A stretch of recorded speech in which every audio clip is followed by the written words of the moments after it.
Thomas often grumbled because he was not allowed to pull passenger trains. The other engines laughed. "You're too impatient," they said. "You'd be sure to leave something behind." "Rubbish," said Thomas crossly. "You just wait, I'll show you." One night, he and Henry were alone. Henry was ill. The men worked hard, but he didn't get better. Now, Henry usually pulled the first train in the morning, and Thomas had to get his coaches ready. "If Henry is ill," he thought, "perhaps I shall pull his train." Thomas ran to find the coaches. Come along," he fussed. There's plenty of time, grumbled the coaches. He took them to the platform and wanted to run round in front at once. But his driver wouldn't let him. "Don't be impatient, Thomas," he said. So Thomas waited and waited. The people got in, the guard and station master walked up and down, the porters banged the doors, and still Henry didn't come. Thomas got more and more excited every minute. The fat director came out of his office to see what was the matter, and the guard and the station master told him about Henry. "Find another engine," he ordered. "There's only Thomas," they said.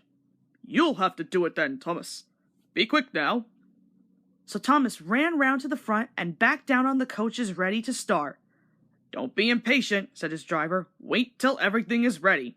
But Thomas was too excited to listen to a word he said. What happened then, no one knows. Perhaps they forgot to couple Thomas to the train. Perhaps Thomas was too impatient to wait till they were ready.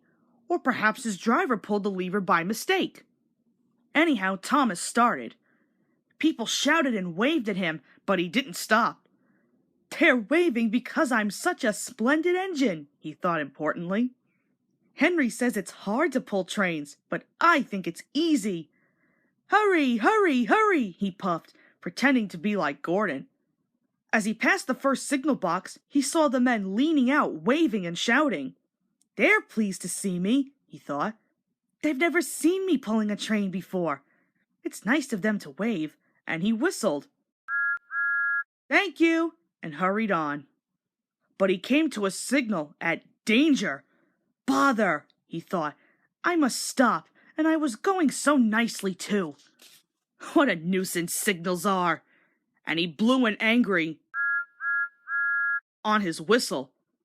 One of the signalmen ran up. "Hello, Thomas," he said. "What are you doing here?" "I'm pulling a train," said Thomas proudly. "Can't you see?" "Where are your coaches, then?" Thomas looked back. "Why, bless me," he said, "if we haven't left them behind." "Yes," said the signalman. "You'd better go back quickly and fetch them." Poor Thomas was so sad he nearly cried. "Cheer up," said his driver. "Let's go back quickly and try again." At the station, all the passengers were talking at once. They were telling the fat director, the station master, and the guard what a bad railway it was. But when Thomas came back and they saw how sad he was, they couldn't be cross. So they coupled him to the train, and this time he really pulled it. But for a long time afterwards, the other engines laughed at Thomas and said, "Look, there's Thomas who wanted to pull a train, but forgot about the coaches."